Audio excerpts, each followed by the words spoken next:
Hello YouTube Vintage Radio Restorers. Well, today I'm doing something a little different.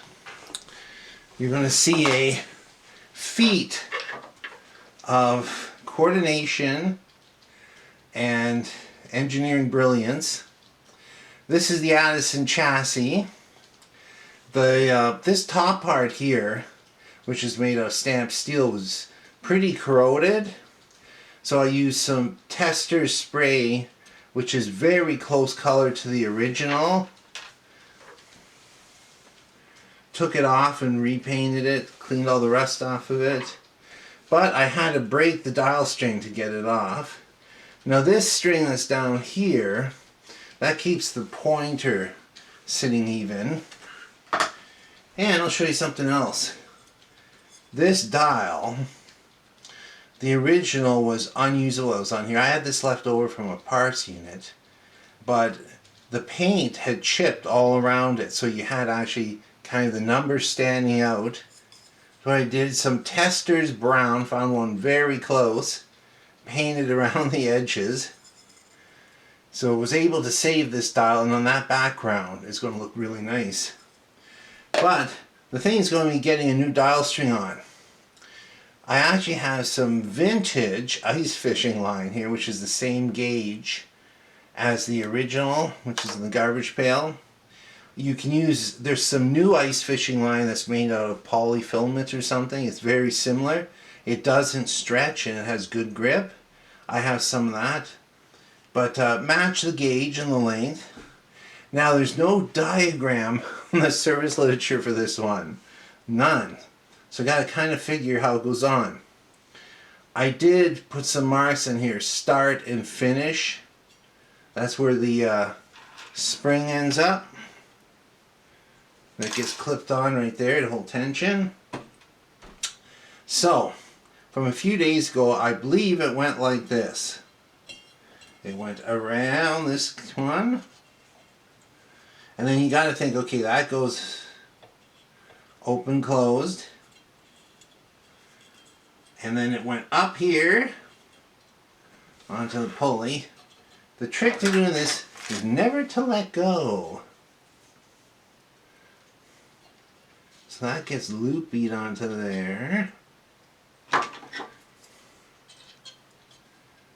get this. Hook it on.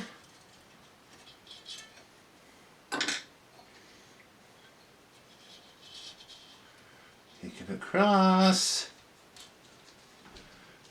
Sorry about the arm in your face. So, I should give you a better view of this. I got up top, across, and that's what's the pointer is going to be hooked onto, that one. So you got to just double check. So as this opens, it should go to the right for higher frequency, which it is. So we got that part right. Then it comes on this one and goes down. This is where it gets a little tricky. And put it there.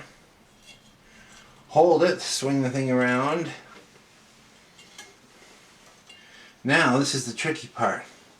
You want so that when you turn this to the right, it goes to the right.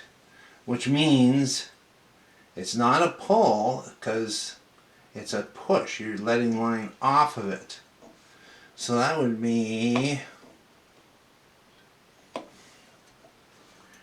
believe, this way. Keep it tight. Sink this one over. So if you turn, let's loop it.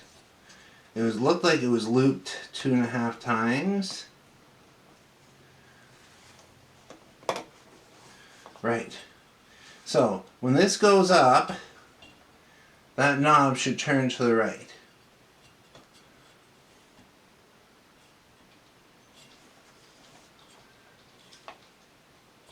Yes. So it is turning to right, and as the frequency goes down, it should turn to the left. Okay, we're getting somewhere. And then this comes around and ends up in here on a spring. So we got to tie that off and stretch the spring out. This is where it becomes fun. What I'm going to do is just get it back Get it into your viewfinder. Let's just put, we put a knot, say, there. This is just a guess. I made this about 2 inches longer than the original.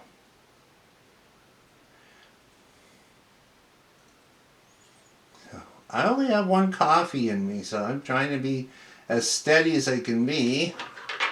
Let's get some pliers in there. Don't pinch my finger. So, if we bring this one around, so that's just a wee bit short. A wee bit short. Because it's not too loose, or not too tight, see if we can pull a little bit out of there.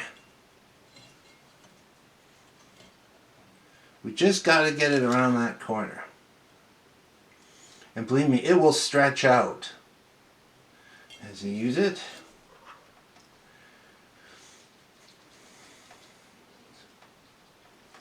Get a little more out of it.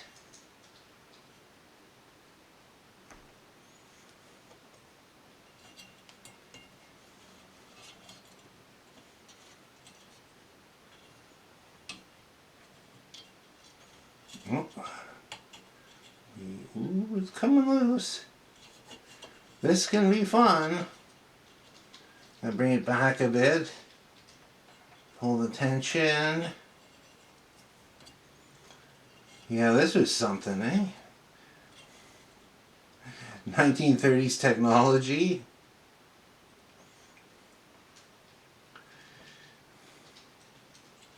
Now get it hooked onto that spring.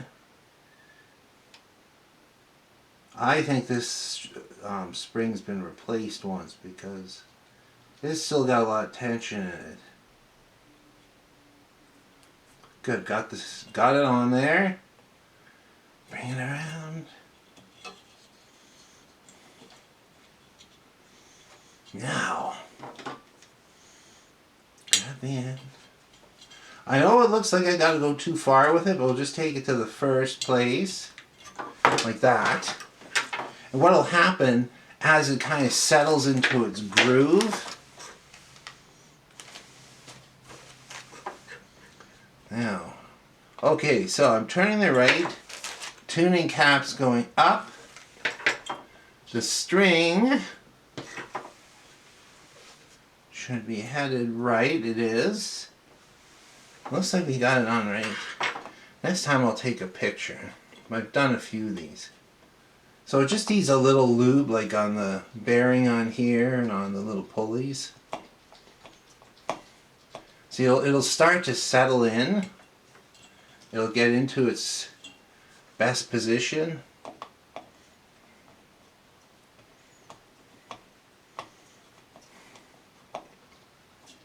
Like that.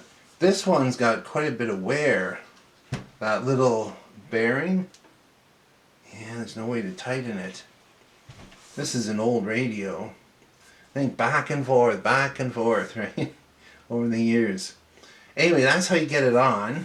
Let's see, how much time do we have left in this video? Well, okay.